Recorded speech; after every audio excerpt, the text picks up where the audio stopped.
You are welcome to yet another episode of LFN What's Your Say? The #1 listening show where we discuss real issues with real people like you. We are still featuring R. Kelly.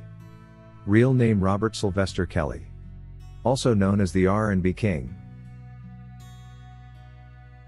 The Mute R. Kelly movement was comprised of a bunch of hired Me Too activists who took to the streets singing songs against the R&B King, and demanding that Sony drops him as an artist and his music be shut down as a way of muting him.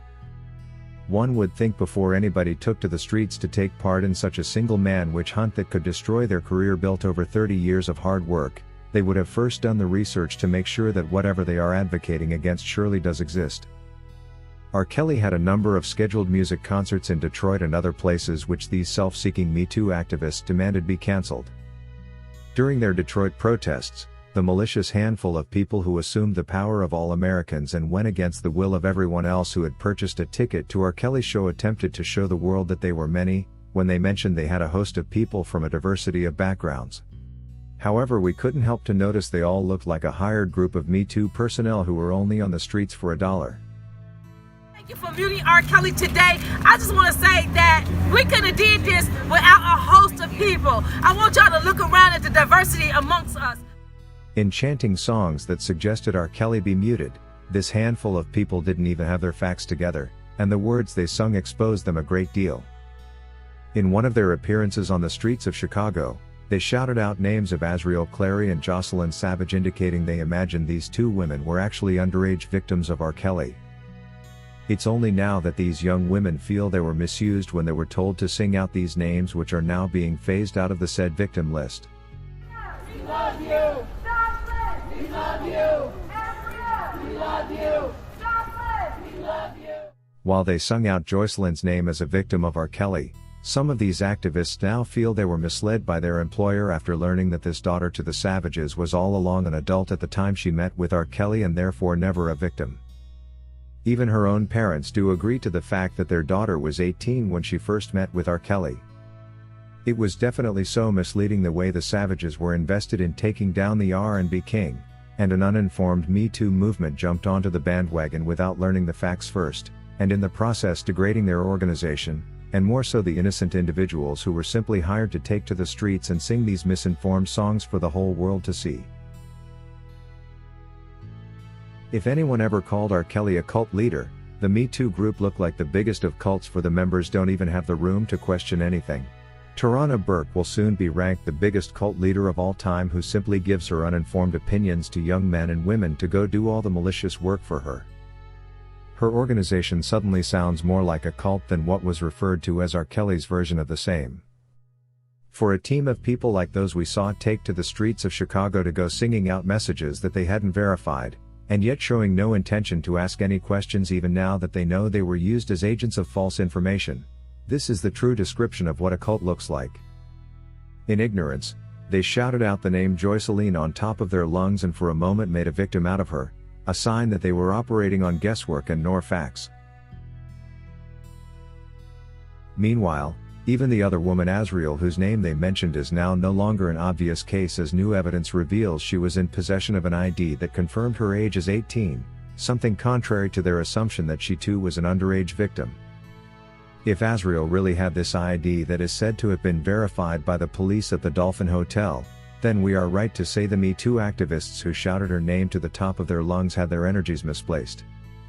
It also indicates that whoever sent them to participate in this mudslinging campaign likely had other reasons for this and not necessarily bringing justice to women whose details and backgrounds they hadn't researched. Sounds more like trying to save a seal from the sea and a monkey from the forest. Returning to the Me Too activists themselves, many of the women among them are the very same people who be doing whatever they can to meet up with big-time celebrities with hope to start relationships with them. While this time round they were singing Azriel and Jocelyn like they really cared about the adult women, these are the very same women who be competing with each other for such men only because with them they are guaranteed a celebrity lifestyle coupled with fame. In fact, I wouldn't be surprised to see some of them message R. Kelly with false promises of love when he is finally out. Remember, the women who are currently harassing him for restitutions were once seen stalking him right outside the courthouse during his 2008 trial. Pictures of Geronda Pace, for whom he is currently accused of forced labor, can be seen all over the internet, as she was busy stalking R. Kelly and later following him around like a dog would do a bone.